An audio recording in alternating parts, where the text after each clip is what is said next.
sampah sembarangan. Udah tahu sampah biang masalah, buang sampah pada tempatnya lah. Iya ya, kalau bukan kita siapa lagi? Ayo kita buat Jakarta jadi bersih.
Dan sahabat-sahabat operator bus yang juga merupakan bagian terpisahkan dari konsep besar proyek ini. Salam sejahtera kita semua dan selamat pagi. Mari kita bersyukuri pada pagi hari ini di atas workshop proses yang memang sudah lebih dari 6 bulan kami kembangkan sebagai sebuah konsep proyek yang memang sebenarnya masih menimbulkan banyak pertanyaan. Namun demikian, sejalan dengan waktu, hampir semua pihak ikut dalam rangka untuk menyamakan persepsi mengenai proyek ini sendiri. Yang kedua, mencoba mengakomodasi para pengguna jalan, calon penumpang bus, para operator bus, dan juga termasuk pemerintah sebagai penumpang bus yang memang menjadi tulang punggung dari pergerakan masyarakat masa depan di kota metropolitan. Karena adalah konsep transportasi massal berbasis rel. Kita bersyukur bahwa proyek MRT sudah diluncurkan, proyek monorail juga demikian. Tapi kita semua mampu bahwa implementasi dari proyek transportasi massal berbasis rel butuh waktu 4 sampai 5 tahun ke depan. Dalam jangka waktu sepanjang itu, kita sudah punya masalah besar bahwa green box itu sudah menjadi ancaman bersama. Kalau 60 tahun yang lalu musuh bersama kita adalah penjajah, mungkin tahun depan musuh bersama kita adalah kemacetan lalu lintas yang betul-betul sudah sangat parah. Oleh sebab itu, pemerintah Provinsi DKI Jakarta telah mengembangkan konsep antara berupa pembatasan lalu lintas sekaligus juga media alternatif berupa menggelar sebesar-besarnya operasi bus di Jakarta. Kita tahu bahwa hari ini bus Transjakarta akan bertambah. Mulai awal tahun depan juga ada perpanjangan bus kota, khusus APTB juga demikian.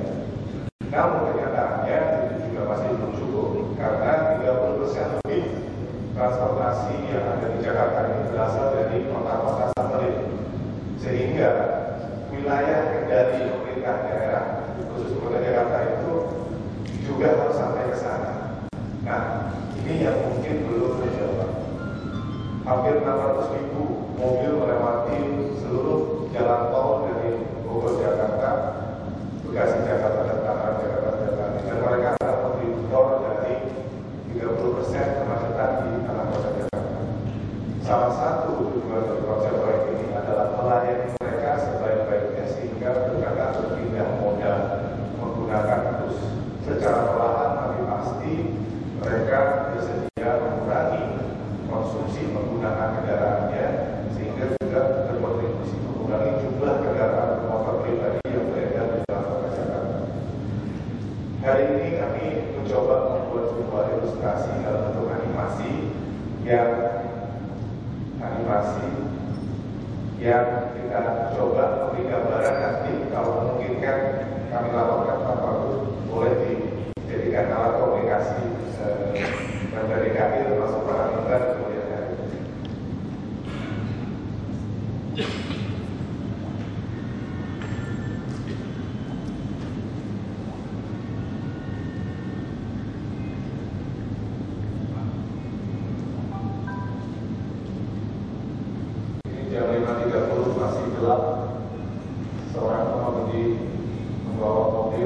menggunakan jalan tol. Sementara jam 6, seorang istri mengantar suaminya menuju Pamukan Station. Ada yang berangkat lebih subuh melalui jalan tol, ada yang berangkat agak sedikit lebih siang menggunakan Pamukan Station. Ini adalah Pamukan Station yang kami harapkan disumbangkan nanti oleh developer di tepian kota, baik pada developer Jakarta, Bekasi Jakarta maupun Jakarta. Kendaraan pribadi akan segera memasuki kepadatan di jalan tol. Sementara kiss and ride, istilahnya Pak Kristono, jadi mencium istri dan kemudian naik ke sana.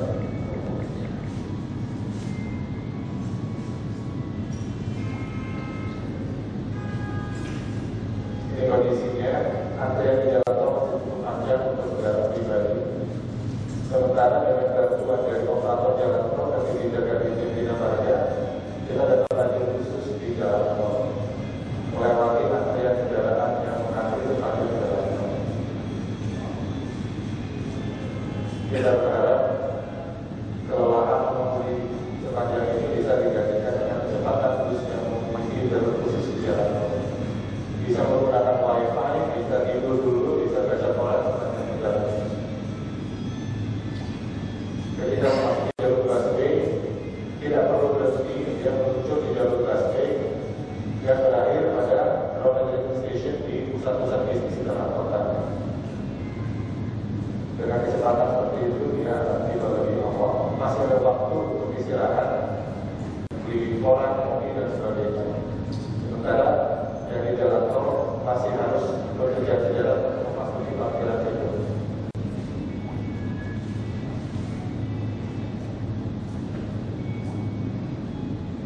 Ini perbandingannya antara menggunakan shuttle bus dengan menggunakan.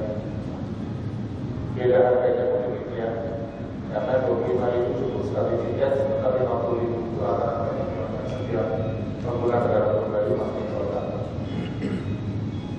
Kira-kira itu ilustrasinya, mungkin nanti yang berkenan bisa memanfaatkan modul ini sebagai bagian dari komunikasi publik. Pada beberapa waktu itu kami laporkan bahwa peserta dari workshop pada pagi hari sampai sore hari nanti adalah seluruh stakeholder proyek ini, baik yang menyangkut properti developer, kemudian operator bus, kami sendiri di Jakarta Marga sebagai prakarsa, ditambah unsur Dirjen Bina Marga terkait dengan kebijakan penggunaan badan jalan tol lajur khusus, dan kemudian Dinas Perhubungan DKI Jakarta terkait dengan penggunaan lajur busway untuk fasilitas khusus dari sistem ini, dan terakhir adalah rekan-rekan dari Dinas-Dinas Perhubungan di daerah tepian yang bisa itu berkontribusi menyusun sebuah rekomendasi yang konstruktif sehingga proyek ini bisa terrealisasi. Sebagai badan usaha, kami melaporkan ke Bapak Wagub bahwa ini baru prakarsa awal, tetapi implementasinya sudah dilakukan oleh cukup banyak operator bus dengan para developer. Namun mereka masih terhambat kepada jumlah peminat akibat lambatnya bus-bus mereka di jalur tol. Dan sebab itu kita berharap rekomendasi dari workshop ini bisa menjadi landasan kebijakan bagi pemerintah daerah di Jakarta dan pemerintah daerah di tepian kota, begitu juga Kementerian PU dan Kementerian Perhubungan untuk bisa mendukung implementasi dari proyek ini. Kami ucapkan terima kasih atas kesediaan Bapak Wakil Gubernur untuk hadir dan memberikan arahan pada pagi hari ini, dan juga kepada Dirjen Bina Marga dan Dirjen Perhubungan Darat serta para pihak yang telah membantu pelaksanaan kegiatan ini. Semoga workshop ini bisa memberikan kontribusi terbaru bagi warga kota Jakarta dan warga kota tepian Jakarta untuk bisa membawa Jakarta mengurangi sedikit kemacetannya yang sudah sangat parah. Juga tawaran kami selanjutnya kami mohon kepada Bapak Wakil Gubernur untuk memberikan arahan terkait kegiatan workshop dan sekaligus membuka workshop ini. Kurang lebihnya kami mohon maaf. Wassalamualaikum warahmatullahi wabarakatuh.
baik saya tidak pergi, saya bilang kirim kata sambutan saja, karena pulangnya pasti berantakan jadwal yang lainnya.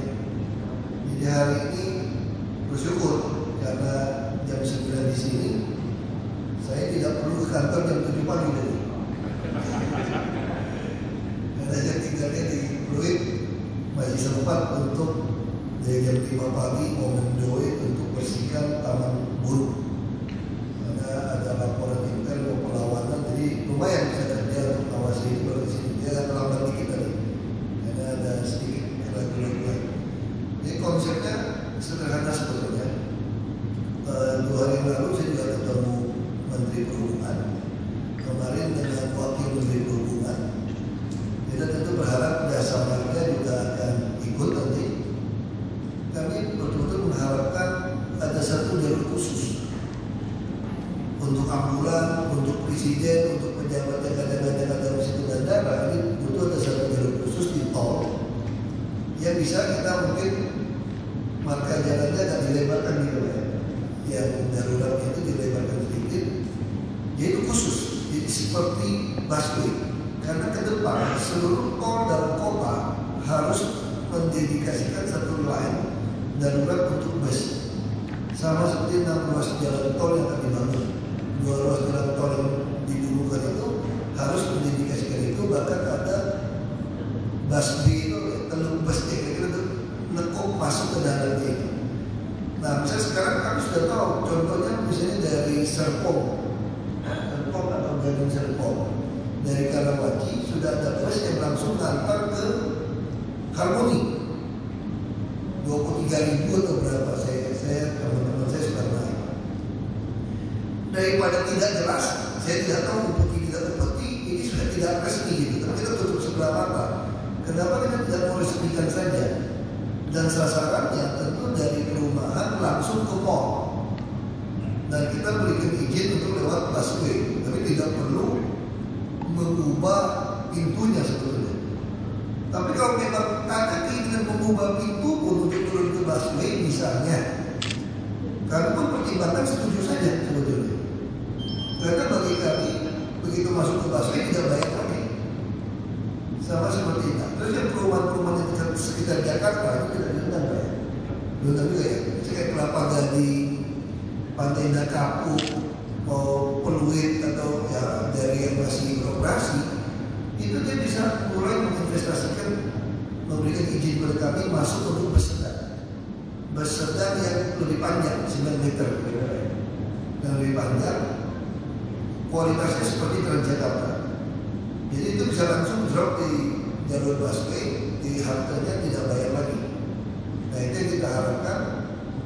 Targetnya jelas, kami ingin memaksa yang punya kendaraan pribadi untuk pindah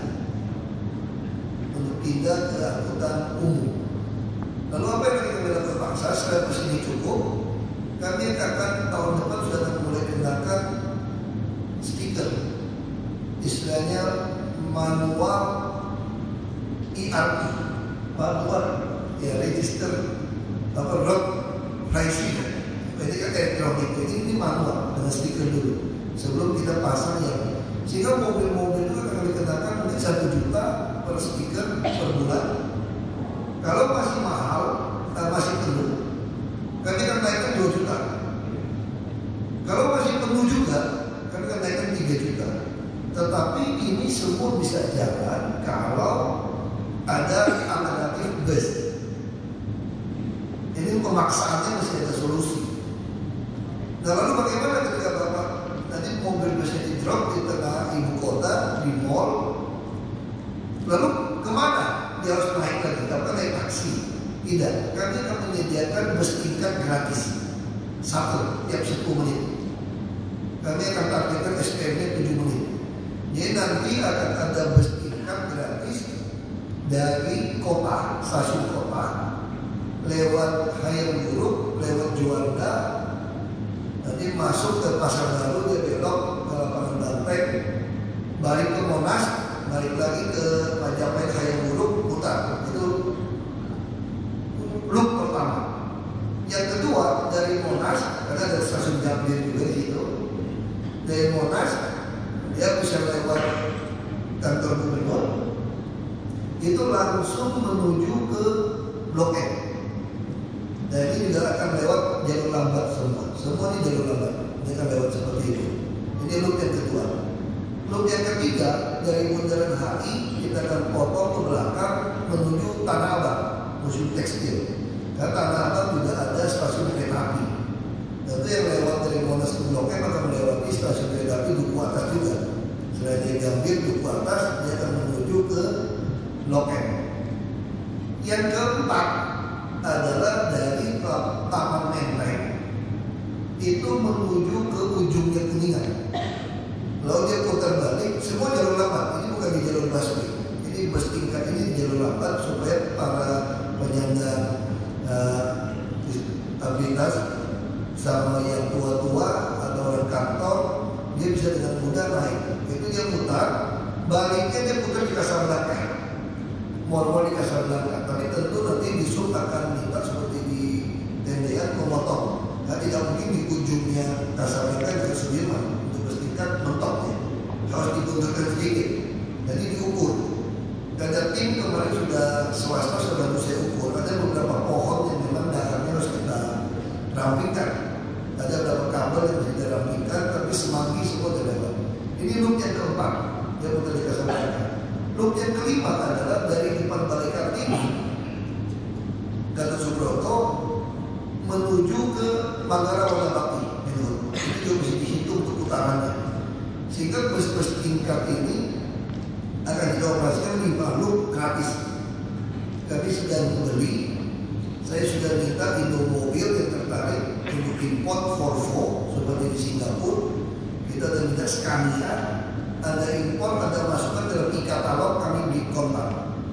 Kami akan beli langsung, tidak melalui tender.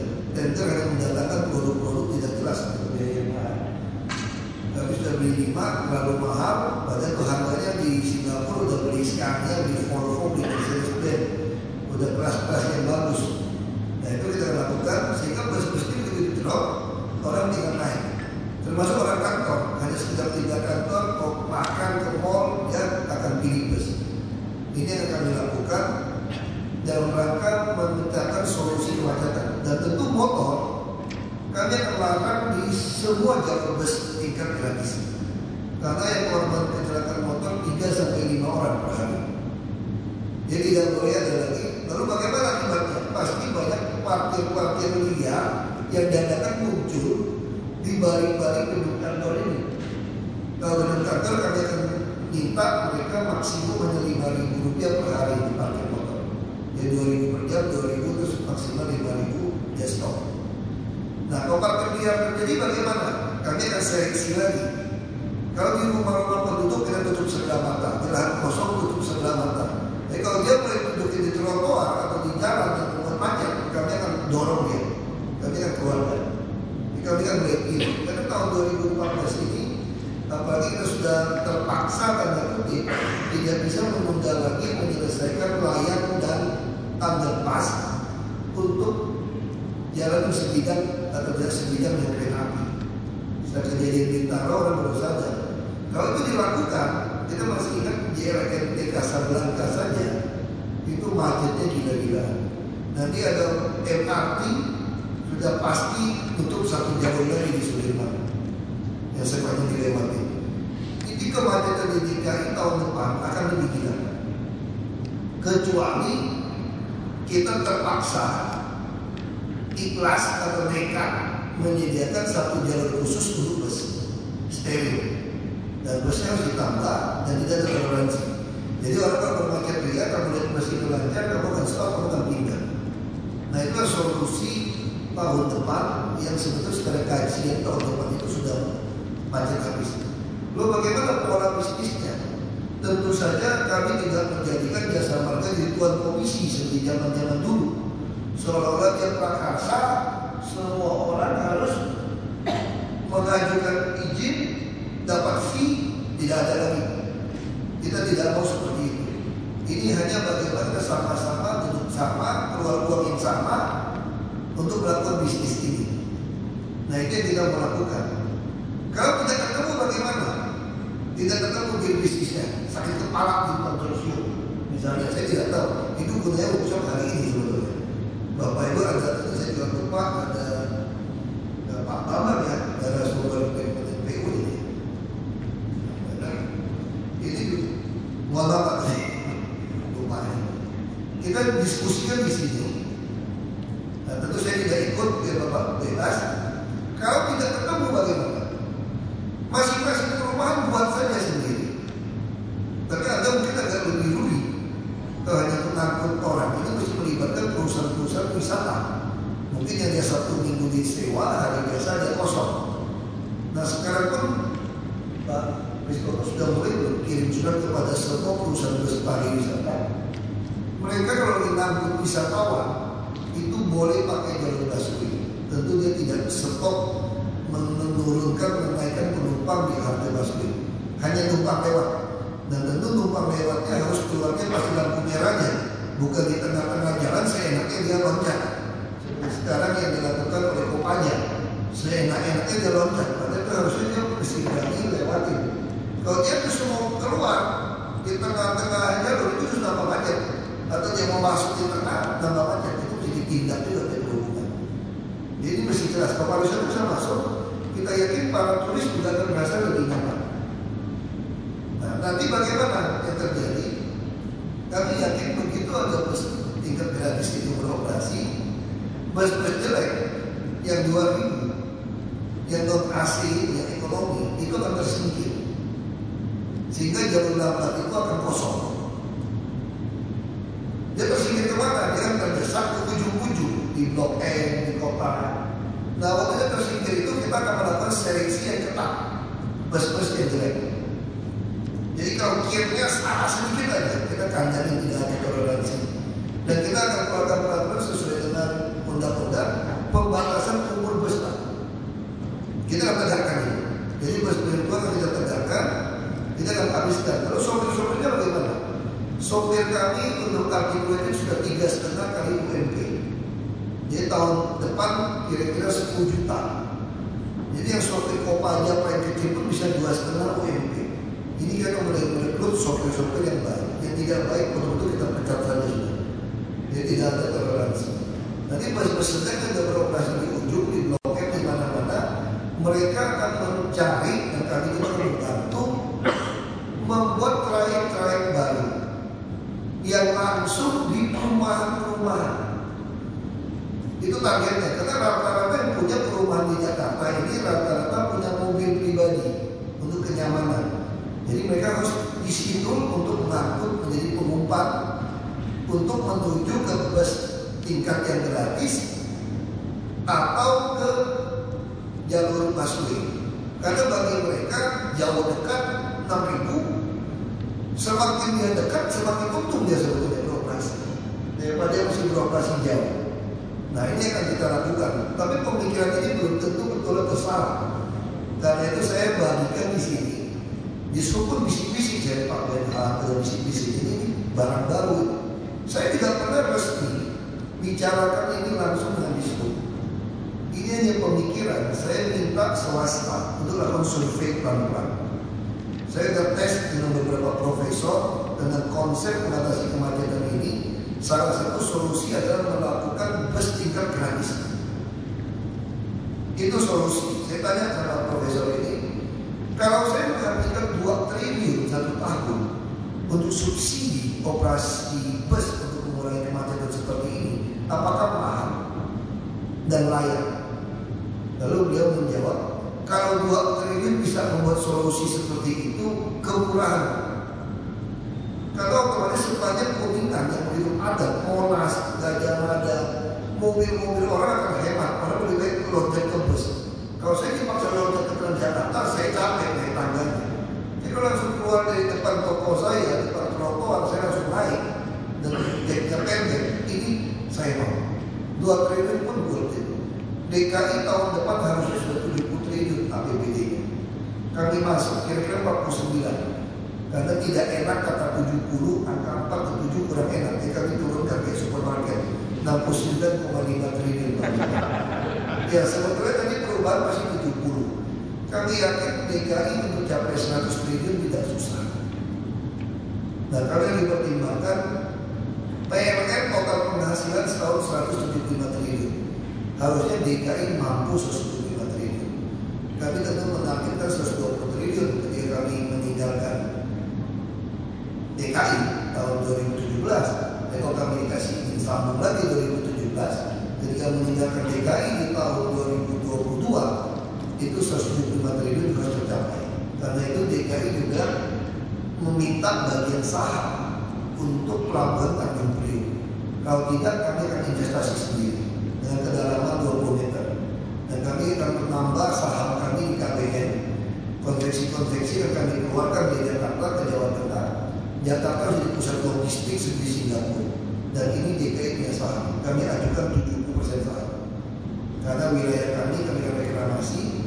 Di DKI kami juga membangun 150.000 unit rumah susun di Maluda. Dengan pelabuhan itu dan logistik itu, supaya orang-orang yang belum beruntung bisa tinggal di sana, tidak diperjualbelikan, hanya bayar iuran. Ini akan menjadi sebuah penempatan ulang pemukiman yang terbesar yang pernah dilakukan. Dan kami yakin bisa kami selesaikan di dalam satu periode ini. Kalau memang soal pulau birunya bisa layak, kami bisa lakukan. Jadi tentu bus ini kami tawarkan kepada Bapak Ibu sebagai operator bus, karena kami bukan operator.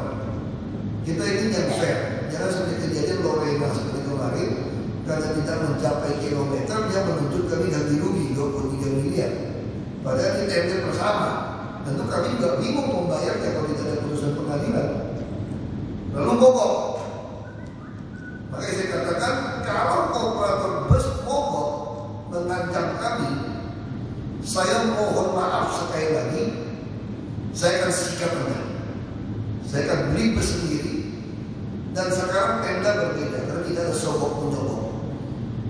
Kalau perusahaan ekspektasi bisa beli merek seperti merek Toyota untuk mendapatkan tawar-menawar servis yang murah, apalagi kami. Asal seluruh ATPN servisnya dikatalogkan di LKPP, saya sudah tidak beda dengan bapak-bapak, dengan ibu-ibu. Tidak ada tender untuk servis. Kalau dulu tender servis dicolokin bisa-bisa barang saya, sepakat saya. Jadi saya lagi sedikit. Toyota Land Cruiser Pemda yang saya pakai yang baru, itu saja ditukar motor untuk kacanya, gila-gila. Bukan yang orisinil. Kenapa? Dan curinya pinter. Dia bayangkan pejabat pasti tidak suka buka kaca. Maka yang dicuri itu motor sebelah kiri belakang. Ditukar. Dia tidak tahu saya ada hobi buka kaca masalahnya ketemu orang. Kita cek bukan orisinil. Ini tuh keterlaluan. Nah, kalau kenapa belinya di build up importer, bukan di ATPN. Nah, kalau di ATPN jaminan tentu berbeda. Nah, kami hitung kalau bus-bus kami beli tanpa tender dengan e-katalog, tidak beda dengan bapak-bapak beli. Bapak beli 10 unit, negosiasi dengan saya beli 1000, beda harganya. Saya yang memasukkan ke bengkel 1000 mobil tiap bulan, dengan Anda yang memasukkan 1-2 mobil, beda tawar-menawarnya. Maka kami sangat yakin. Lalu sopir-sopir bapak, kernet-kernet bapak disuruh demo, tidak mungkin mau demo. Kami kasih gaji 3,5 UMP, kami bajak semua. Termasuk manajer-manajer di bapak Entok, kami bajak semua. Kalau mau ribut dengan saya. Dan kami akan buat pelatihan bus. Pelatihan membawa bus dari siapa? Dari si ATPN. Saya sudah ketemu Volvo, ketemu sekali ya. Ada lagi sopir-sopir saya bawa bus yang enak, yang baik. Maka saya katakan, saya bukan mau mengancam. Saya katakan kita kerjasama lah yang baik. Tugas kami membuat penuh otak, perut dan dompet bapak-bapak, ibu-ibu. Saya bukan mau cari kekayaan. Tugas saya itu membuat bapak ibu kaya. Tapi ketika bapak ibu kaya sendiri membuat orang lain miskin, saya sikat. Karena itu sumpah saya. Dan saya tegaskan beda saya waktu sekarang sebagai pengusaha di mana. Saya waktu jadi pengusaha tidak ada sumpah jabatan.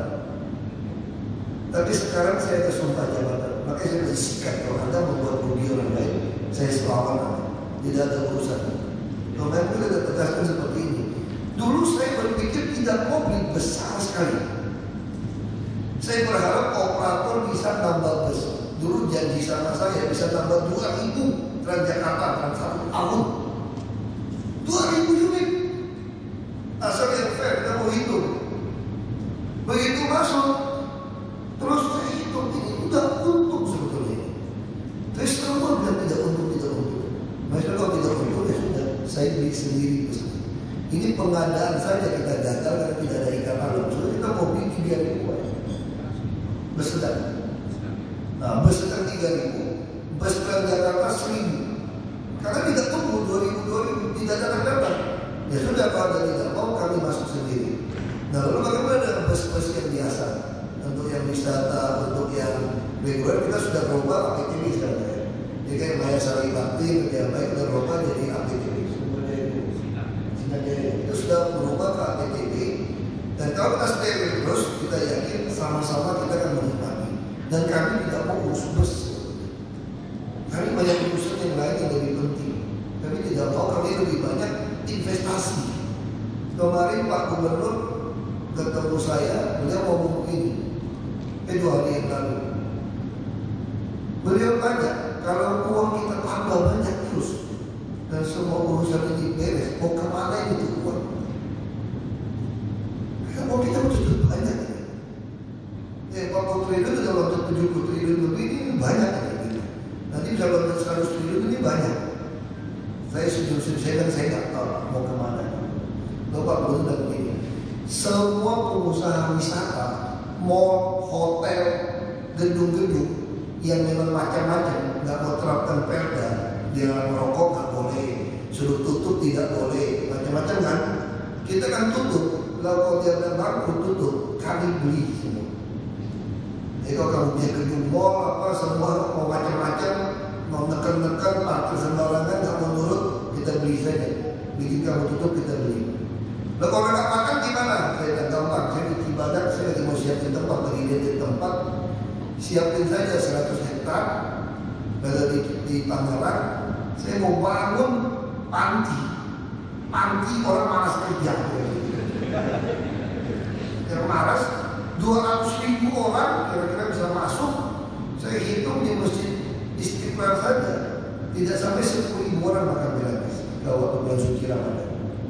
Di Pulau Gebang, tempat Bantar Gebang, buang sampah tidak sampai 1.000 orang makan gratis. Jadi kalau sediakan 200.000 orang makan gratis, kalau di Cibadak 5.000 sekali makan sudah pakai ikan mas, kadang-kadang sudah pakai gurami. Sehari makan 3 kali 15.000, 200.000 orang, kalau 30.000 sehari 1 orang, 1,8 triliun, 1,1 triliun nah, kita keluarkan uang termasuk listrik semua.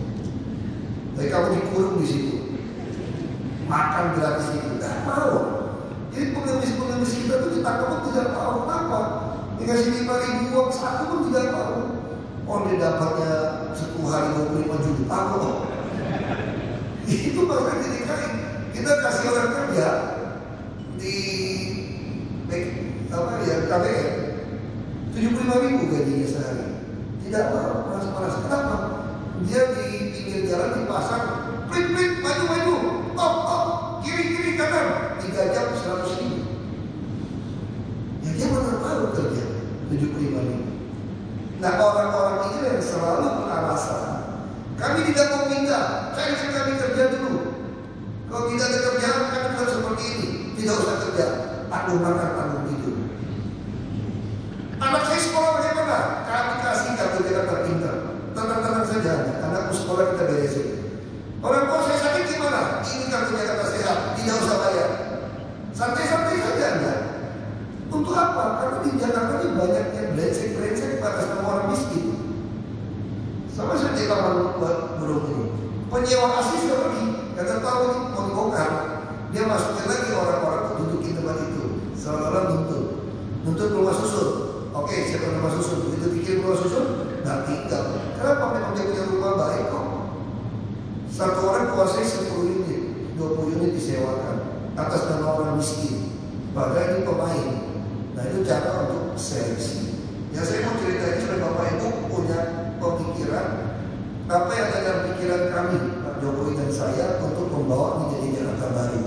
Tentu semua akan berbasis kereta dan di tengah dan bus. Kami lagi bayar bayangkan nanti ada loop line 1 kereta api, loop line 2 yang Tangerang, Bogor, Bekasi, termasuk 17 pulau yang baru, dan ada utara selatan MRT, ada timur barat. Kami lagi berpikir utara selatan mungkin ada 3, 1, 2, 3. Ada juga timur barat 3 di bawahnya. Kenapa? Karena Jakarta kali tinggal orang bisa mencapai 30 juta dan 40 juta penduduk. Kalau kita tidak berbasis rel, bus ini tidak cukup. Nah ini ke depan tentu bus ini akan berangsur 10 tahun ke depan itu akan berbeda. Adanya akan lebih banyak yang dari luar kota ini. Kita akan lebih baik bermain di berbasis rel mereka. Saya kira itu dari saya. Semoga workshop ini Bapak Ibu bisa menghasilkan sebuah ide yang bagus. Yang paling penting jangan ada benak Bapak Ibu seolah-olah Jakarta Marga Jaya ini jadi tuan komisi. Tidak ada. Patungan bersama. Kalau dia nggak mau keluar duit, tinggalin saja. Tetap izin tidak berikan. Nggak ada urusan BUMD kami. Tidak ada urusan. Kita akan paksa ya. Tidak ada urusan. Kami juga tidak suka membentuk BUMD sebetulnya. Cuma kalau orang kita mau lakukan, terpaksa kan itu. Supaya lebih gampang kita menguasai beberapa bisnis atau bisnis ke bisnisnya lebih baik. Saya kira itu saja dengan menaikkan doa dan harap ridho Tuhan Yang Maha Esa, maka workshop Botamex Southern Express ini secara resmi saya buka.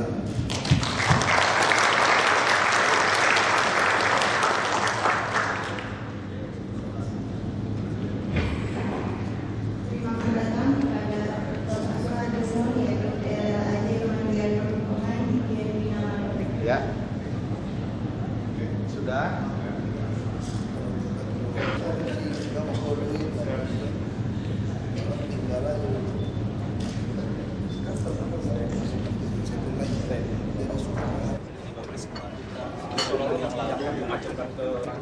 Mendedikasikan satu jalur untuk bus, baik di tol maupun dalam kota. Karena berapapun luas jalan yang Anda tambahkan tidak bisa mengejar penambahan kendaraan. Karena itu sterilisasi busway itu wajib. Tapi busnya harus cukup supaya orang-orang nyaman pindah ke bus. Nah sekarang jadi masalah utama itu apa? Kita MRT kan dirancang pertama kali kan 28 tahun yang lalu. Waktu itu masih orang berpikiran beli apapun, mau beli TV, kulkas, AC, ke Glodok, ke Pasar Pagi. Dan kalau tinggal di rumah, nggak mampu beli di Menteng, pindah di Kebayoran Baru. Kebayoran Baru nggak mampu, pindah ke Pondok Indah. Pondok Indah nggak mampu, pindah ke Bintaro, ke Cinere, ke Depok. Makanya orang selalu berpikir membuat jalur utama adalah dari selatan ke utara. Itu dulu. Lalu yang dibuat detail engineering design adalah selatan utara MRT. Itu yang kita bangun sekarang. Padahal pengembangan perumahan itu larinya ke timur barat. Dari Balaraja ke arah Cikarang. Itu yang masalah. Nah untuk mengatasi itu gimana? Anda mau bangun pun akan tambah macet. Makanya tidak ada pilihan. Sebelum yang berbasis rel ini jalan, kita harus berbasis bus. Roda dulu, bus rapid transit. Nah itu kita lakukan. Makanya kita mulai lakukan steril. Sekarang mulai terasa nih. Bus-bus mulai masuk, integrasi mulai masuk. Penambahan penumpang bus sudah hampir 50.000 lebih per hari untuk penambahan. Makanya kan Jakarta di tengah-tengah jalur-jalur utama koridor 1 sekarang kemacetan udah agak berkurang sebetulnya. Justru heran kan, ada jalur busway lancar, justru jalur biasanya agak lancar dibandingkan sebelumnya. Kenapa? Karena sebagian orang mulai pindah, mulai parkirkan mobil untuk pindah. Pak, tapi kalau sterilisasi busway namanya masih ada juga yang masih, karena kan memang kita kan menyerahkan pada pengadilan untuk membuat tilang berapa maksimalnya, dan kamera juga belum terpasang. Jadi polisi sudah sepakat, kita juga menggerakkan sosial media, begitu difoto ada plat nomornya, maka itu akan ditilang dari plat nomor bukti Anda. pengadaan busnya sudah ada? Pengadaan bus kita, saya kira Januari Februari udah terasa ya. Ini pengadaan bus Pak Presona bisa jelaskan pengadaan bus. Yang mobil murah, itu pemerintah nampaknya bukan. Kami tidak pernah pusing dengan mobil murah. Anda mau beli 1000 mobil juga silakan saja. Oh Anda bayar pajak kan. Tapi tidak semua jalan Anda bisa lewat. Kami akan kenakan IRP dengan manual plus uang stiker berbayar dulu. Itu manualnya IRP. Jadi Anda punya mobil murah silakan. Tapi kalau Anda masih tambah 2 juta sampai 3 juta per bulan lewatin jalan yang utama, kamu kira-kira sanggup nggak? Kan nggak sanggup juga kan? Kita harap April udah bisa ya. Persiapan April udah bisa terapkan. Setelah bus kami datang cukup, kira-kira di jalur utama udah cukup, bus tingkatnya udah bisa masuk cukup, kami akan terapkan manual. Pada intinya DKI memang tidak setuju dengan mobil murah. Kita setuju saja kalau Anda memang mau mobil murah. Tidak menambah. Saya cuma tidak setuju Anda lewat jalan saya tambah bayar, itu aja. Kalau Anda bayar saya setuju saja. Ya kalau Anda mampu beli mobil murah 100 juta, tiap bulan bayar 3 juta lewatin jalan, saya setuju aja. Saya kira kamu sudah nggak mungkin beli mobil murah lagi kalau sanggup tiap bulan tambah 3 juta buat lewatin jalan. Ya buat muter-muter di rumah Anda boleh lah. Buat diantar istri Anda untuk nunggu di bus park and ride supaya kiss and ride boleh lah, itu nggak apa-apa. Jadi kalau Anda masuk ke Tamrin Sudirman, Anda kenakan bayar 3 juta bro, pasti dia ngerem kok. Perbaikan proses transportasi masih kemarin Ya itu memang ada satu persoalan di zaman dulu, 9 tahun busway harusnya bisa capai 1.700 unit sebetulnya kalau idealnya 12 koridor. Tapi faktanya 579. Ini kenapa? Karena antara pusat dan DKI ini saling mana telur mana ayam. Nah, SPBG ditanya, bangun SPBG, dia bilang busnya mana? Kalau saya udah punya SPBG begitu banyak, udah subsidi, busnya ada tidak? Nah, DKI disuruh beli bus, DKI bilang, nanti SPBG-nya mana? Sekarang aja tidak cukup. Makanya Pak Jokowi putuskan, ya sudah kita ngalah deh, DKI ngalah. Kami beli bus, semua tetap berbasis CNG yang BBG, tetapi kalau Anda tidak bisa memenuhi, ya sudah, jangan salahkan kami lagi. Nah, karena itu kami sudah hitung mungkin 2016 ke atas baru bisa memenuhi SPBG untuk kebutuhan bus. Ya udah, kita akan mulai lakukan dengan yang bus-bus APTB yang solar, termasuk yang kelas-kelas ukuran sedang. Itu kan kami lakukan. Ya, terima kasih ya.